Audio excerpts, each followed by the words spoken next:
The chair understands staff is still working on sending out certain documents for this committee meeting.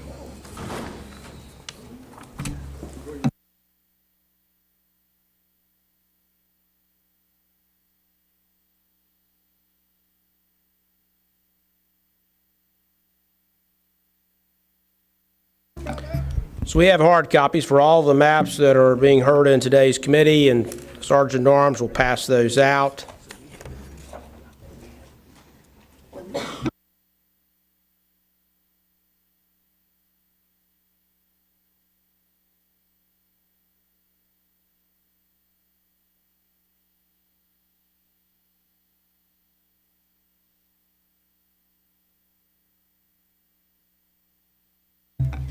Chair is going to begin with Senate Bill 757, the congressional map, and it's up on your screen already.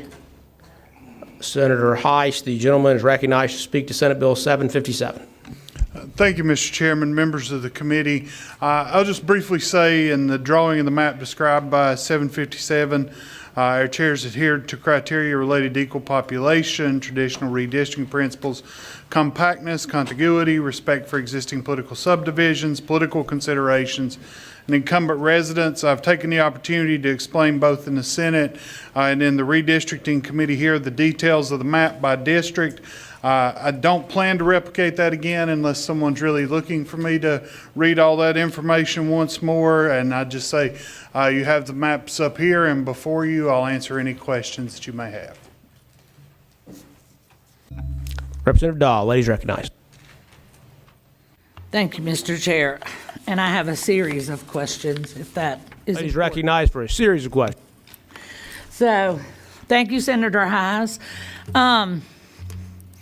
In District 1, we have the African American voting age population of Congressional District 1 fell from 41 to 39.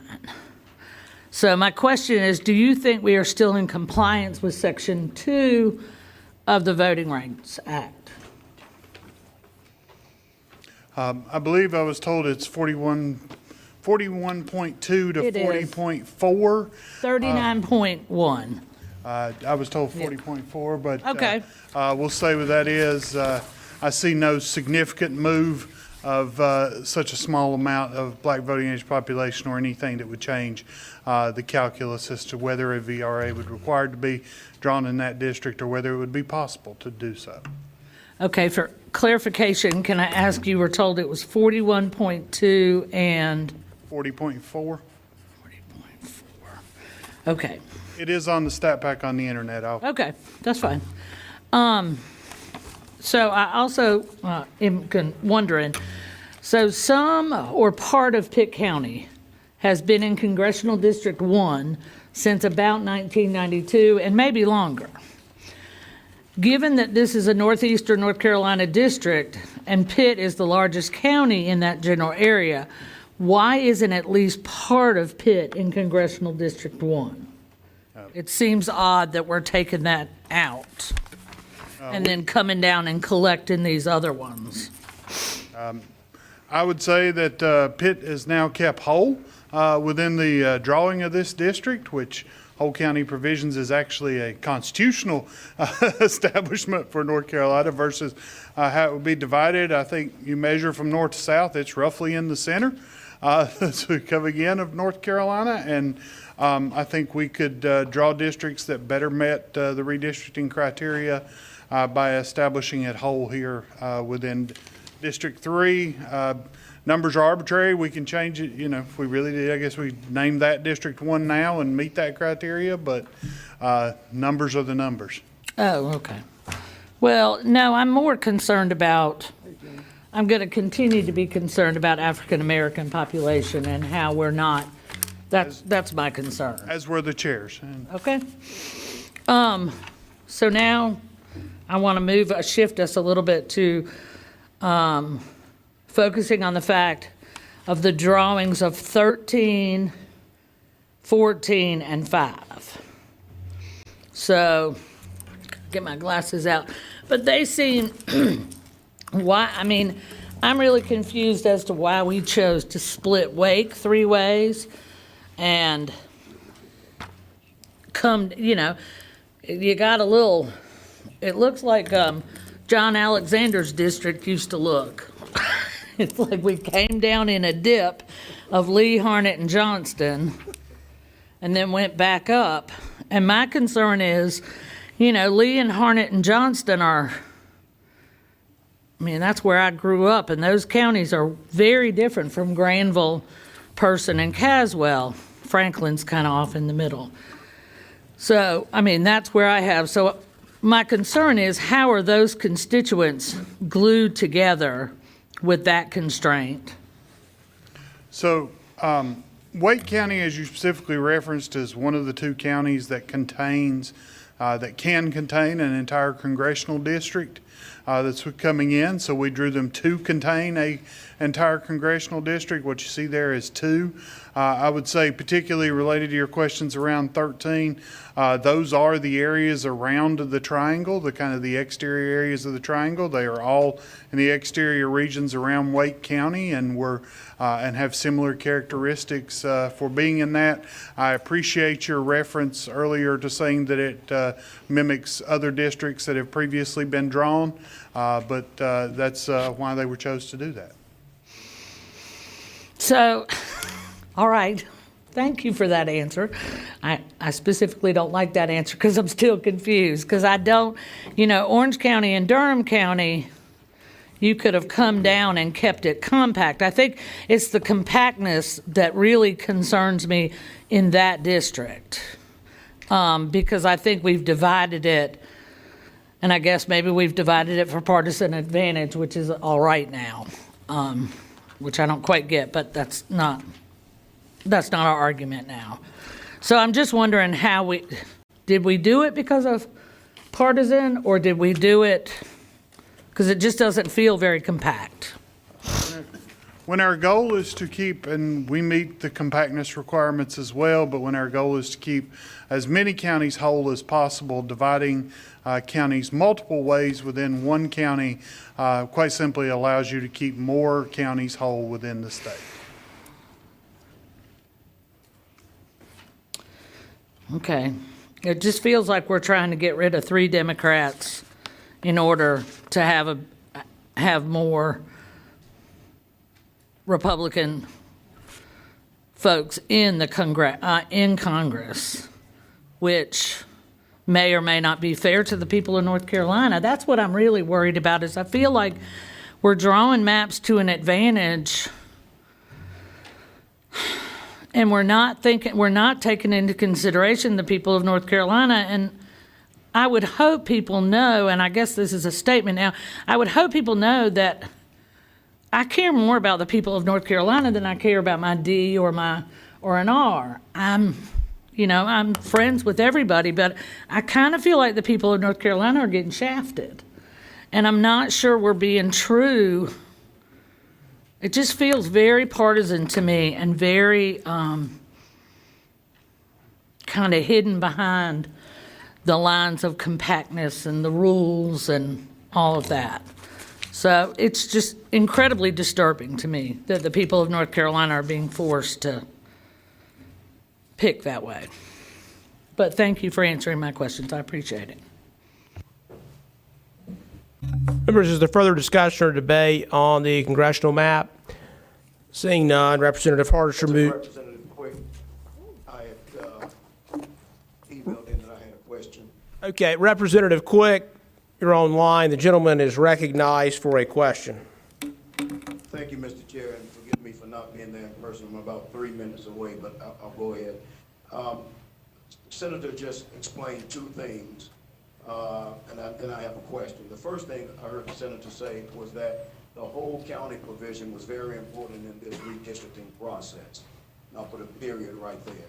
The second thing I heard the senator say was that in the instance of Wake County has enough population in and of itself to be a congressional district plus some. So Wake was divided into 3.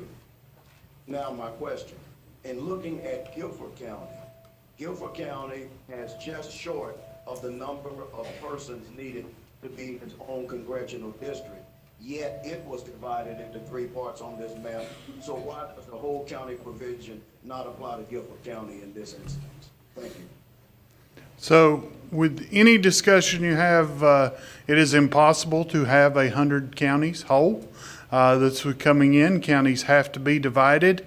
And with Guilford County being divided, had to be divided once, couldn't have contained an entire congressional district within it, didn't meet that criteria. Dividing it twice means another county, and I think we got it up to 89 counties were not divided in the drawing of these maps. And dividing that county twice allowed us to maximize that number. Follow-up. Gentleman's recognized. Then let's talk about the compactness of the district. Guilford County's district now stretches to the Tennessee border. How does that make sense if we consider compactness? I know we didn't print out copies of the stat pack. I know that they are available, but we have 2 measures that we have utilized for measuring compactness. I will say that all those are available for those districts as part of the stat pack that's coming in, both Polsey Popser and but yes, those are all available to the committee members. That is how we both historically and in this drawing have measured compactness. Final follow-up, Mr. Chair. Gentleman's recognized. Historically, Guilford County has never had a district that, and if it goes beyond my memory, then I'm sorry, I don't remember. But as far as I can remember, Guilford County has never had a district that stretched to the, not only Tennessee border, but also to the southwestern Virginia border. So I heard you say, Senator, historically, but historically Guilford County has not been represented in that way. I don't know if there's a question in there, but I just have opposition to that statement. I can remember also historically when the representation had a Mel Watts district that ran the width of the interstate all the way down to Charlotte, and then was coming back, and I would place these scores against those at any time as a measure of compactness. But I feel that, you know, as I said yesterday, I would also congratulate the residents of Guilford County for having access now to 3 members of Congress representing them and their needs. Statement, Mr. Chair. Gentleman's recognized. Being in Guilford County every day as I commute, I haven't heard anyone in Guilford County, and I haven't talked to everybody in Guilford County, but I haven't heard anyone in Guilford County say they wanted representation in this way. And secondly, maybe if I had been in the legislature at the time, maybe I would not have voted for the Mel Watt district because of the way it looked and its lack of compactness as well. But thank you, and I'll stop with that. Thank you, Mr. Chair. Further discussion or debate on the congressional plan? Seeing none, Representative Torbett moves for a favorable report. All those in favor will vote aye. All those opposed will vote no. The clerk will call the roll.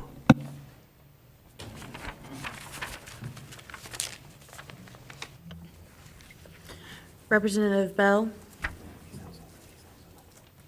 Representative Bell. Representative Brisson. Representative Brisson, aye. Representative Carney. No. Representative Carney, no. Representative Clemens. No. Representative Clemens, no. Representative Cotham. Representative Cotham. Representative Cunningham. Representative Cunningham. Representative Bell. Aye. Representative Bell, aye. Representative Dahl. No. Representative Dahl, no. Representative Davis. Yeah. Representative Davis, aye. Representative Dixon. Aye. Representative Dixon, aye. Representative Kyle Hall. Aye. Representative Kyle Hall, aye. Representative Hardister. Aye. Representative Hardister, aye. Representative Neil Jackson. Aye. Representative Neil Jackson, aye. Representative Mills. Aye. Representative Mills, aye. Representative John. No. Representative John, no. Representative Perret. Aye. Representative Perret, aye. Representative Quick? No. Representative Quick, no. Representative Reeves? No. Representative Reeves, no. Representative Sane? Representative Sane? Representative Tyson? Aye. Representative Tyson, aye. Representative Willingham? Representative Willingham, no. Representative Ray? Representative Ray? Representative Stevens? Aye. Representative Stevens, aye. Representative Hastings? Aye. Representative Hastings, aye. Representative Brendan Jones? Aye. Representative Brendan Jones, aye. Representative Torbett? Aye. Representative Torbett, aye. Representative Destin Hall? Aye. Representative Destin Hall, aye. Representative White, were you in here at the time when they were calling the vote? And if you use your microphone, because that people, lady want to be recorded as voting aye. Yes.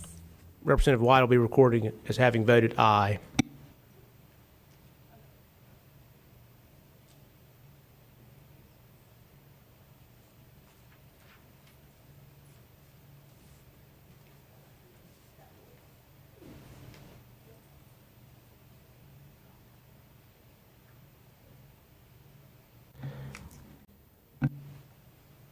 Sixteen having voted in the affirmative and 7 in the negative, the motion passes. The bill receives a favorable report.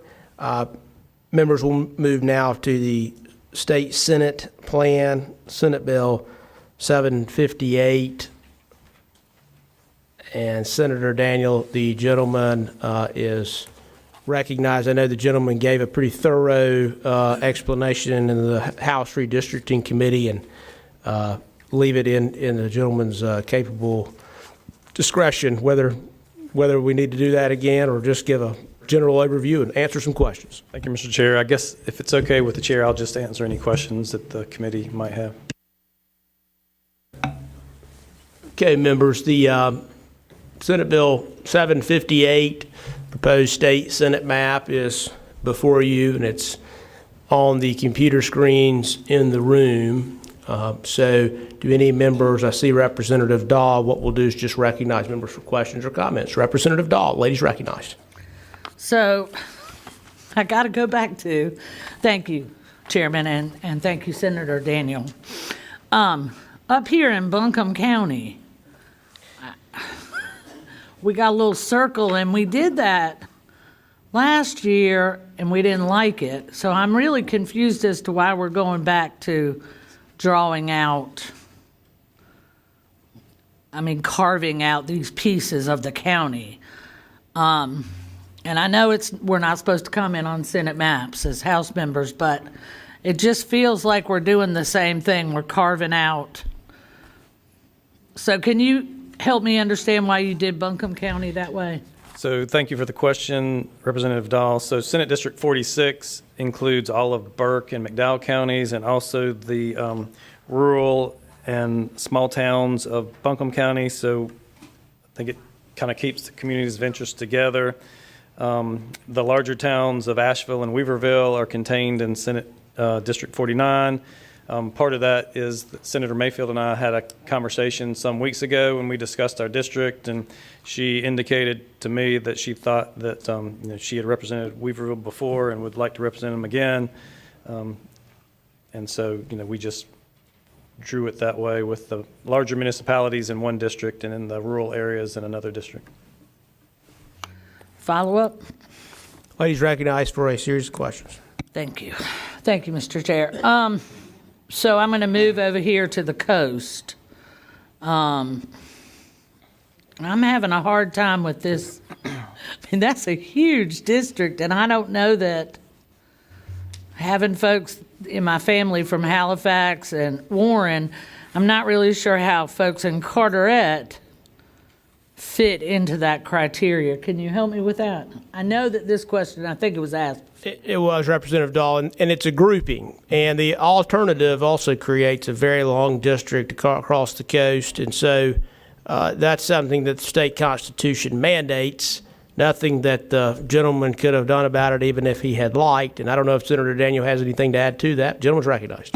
So, thank you, Mr. Chair. Representative Dahl, there are two alternative county groupings that are authorized by the Stevenson criteria. The one that you see on the screen is the other criteria, so you can see that it's also large. So obviously Senate districts are more than 2 times the size in terms of population of House districts.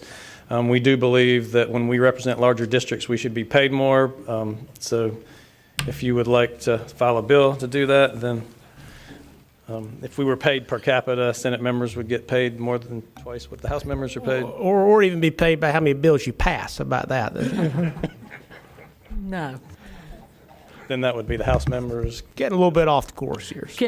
So anyway, so the grouping that you see on this current map on the screen is just, it's the one alternative of 2, and that's the choice of the committee and the Senate to group them this way. And can I ask one more follow-up, and then I'll leave you alone?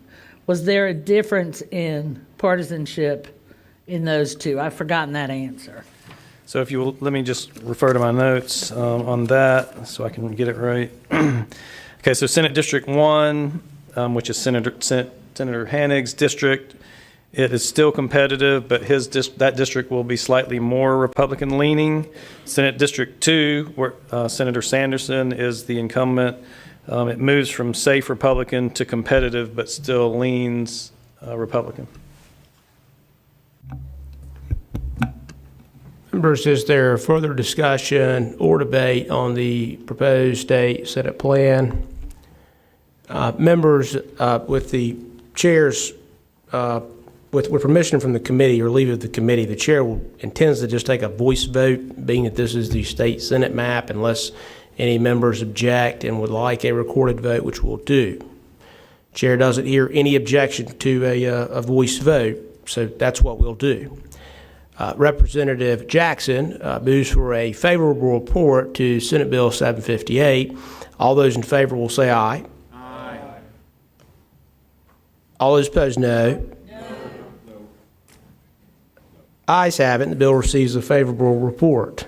You can only vote one time, Representative Reese. Okay. Come on now. Thank you, Mr. Chair and committee members. Members, we'll move now to the Watauga County Board of Commissioners. Representative Pickett and Senator Heiss both are recognized to speak to the bill. Thank you, Mr. Chairman. This is a local bill covering Watauga County, Johnson County, and Anson County. First part of the bill is Watauga County will be changing their Board of Commissioners voting districts from residential to electoral. Second part will be the Anson County part, and that is going to be the exact opposite. It will be changing from electoral to residential. And the last part is Johnson County Board of Elections. They will be changing theirs to where there will be 3 or more qualified candidates. They will have a primary. Top 2 vote getters will go to the election. And the second part is that anything under 3, there will be no primary. Stand for any questions, Mr. Chairman. Representative Dahl, you look like you've got a question in mind. I do. I have a question for the representative from Johnson County. And I wanted to know if Johnson County had asked for this. Representative White, I think, lady, hit your button, please. Thank you. Lady's recognized. Thank you, sir. The Johnson County Board of Education sent us a resolution Monday and asked us to do this. Sounds like yes. Further discussion or debate on the bill? Seeing none, Representative, and again, the chair intends to take a voice vote, this being a local bill. Without objection, the chair is going to do that. Hearing none. Representative White moves for a favorable report. All those in favor will say aye. All those opposed, no. Ayes have it. The bill receives a favorable report. Thank you, Mr. Chairman. Thank you, committee. Members, the last bill on the calendar today is an appointments bill. So the chair just intends to briefly talk about it, present from the podium. The bill includes recently created Superior Court judge positions, recently created NC Innovations Board, UNC Healthcare Board of Directors, DOT Board, Utilities Commission, State Board of Elections, various openings due to recent resignations and simple corrections to the last appointments bill. Chair understands that there's member disagreement about the existence of these certain boards and commissions, but that's a debate we've already had. So this, of course, is just the appointments to those various commissions made by the Speaker of the House and the pro tem in the Senate. So is there any discussion or debate about this appointments bill? Seeing none, Representative Hardester moves for a favorable report to Senate Bill 671. All those in favor will say aye. All those opposed, no. Opinion of the chair, the ayes have it. The ayes do have it. The bill receives a favorable report. Just 1 second, members.